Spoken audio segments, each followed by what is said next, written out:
Hey guys, what's up?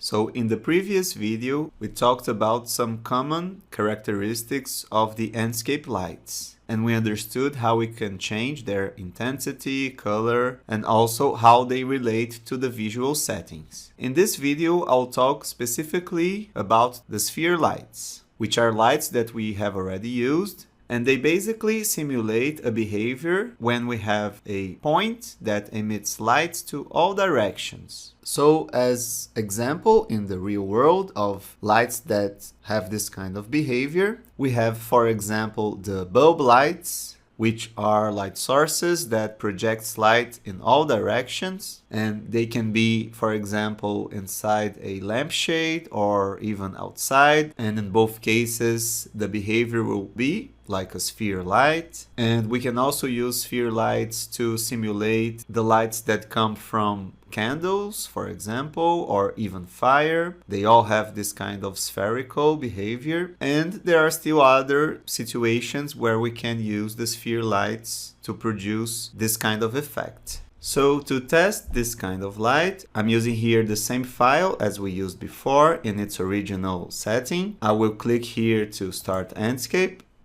Okay, I'll keep this window somewhere here in the right so I can access my 3D model. And before placing the lights, I will open here the visual settings. And here in the auto exposure, I will turn off this option because I would like to understand the behavior of the lights without any kind of balance that the auto exposure produces. So for now, I'll just leave it off. And I could also use the white style here, but for now, I'll just leave it as the basic style with the materials. So I'll close this window here. And now you can see that we have a very dark image because we don't have any artificial light yet. So to work with the sphere light, we have to open the Enscape objects by clicking here, and then we can choose the option sphere.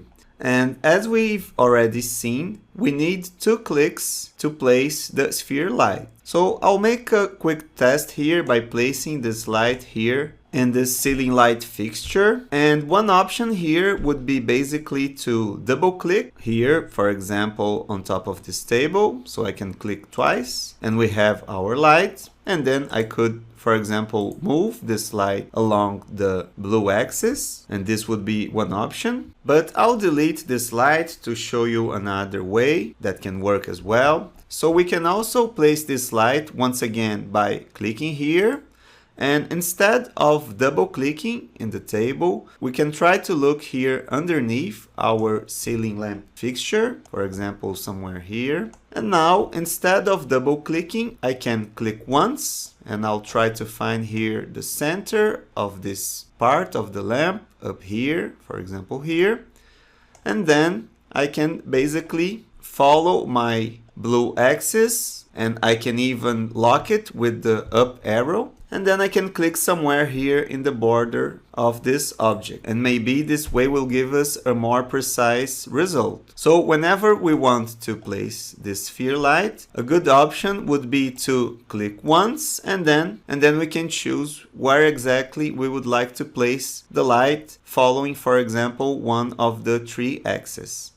So I'll zoom in here to check the light effect. Okay, and of course, after we position the light, we can move it more carefully with the move tool. So maybe I can move this light a little bit upwards here in the blue axis. So maybe we'll have a more interesting shadow.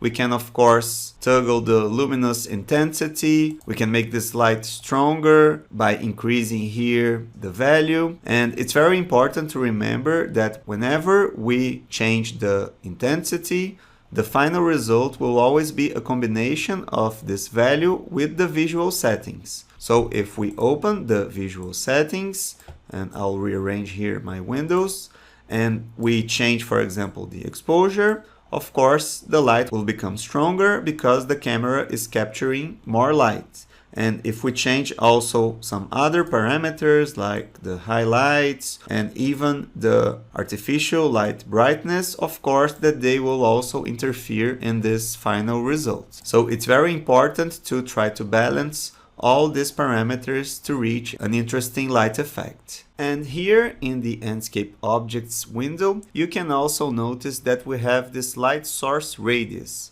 Normally, when we increase a light radius, we expect to have a bigger light source that projects softer shadows. But this is something that here in Enscape is not so well simulated. And actually, normally I don't change this radius, but you can feel free to try it if you like. And of course, we can also change the light's color. And we've seen this before. Basically, we need to apply a material. So I can click here in the paint bucket tool. I can choose any color. For example, I'll choose this orange color here, and I can basically click directly in our light, and now we'll have a warmer effect because of this color that we've just chosen.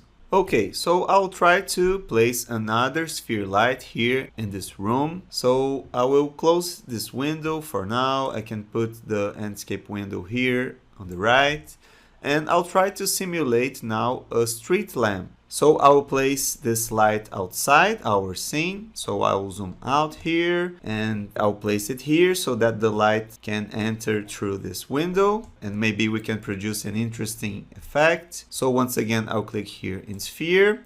And once again, I will have to click twice. So I can first click here in the ground, and then maybe I can follow the blue axis and place this light somewhere here, coming from above. Okay. And then we can check here the effect of the light. And as we can see, the light is too weak. So we can increase the intensity of the light, and then it will start producing a nice effect. We can even set a higher value. And of course, we can also once again use the visual settings and increase a little bit the exposure. So now we have a brighter image, and now both lights are stronger than before because we are capturing more light with the exposure. So we can go on and play around with this value of this light. So maybe we would just want something more softer. We can decrease a little bit. And of course, this could be also a way of simulating a kind of moonlight. So we can create an interesting effect here with this light entering our room. And now we have already two interesting light sources produced by sphere lights.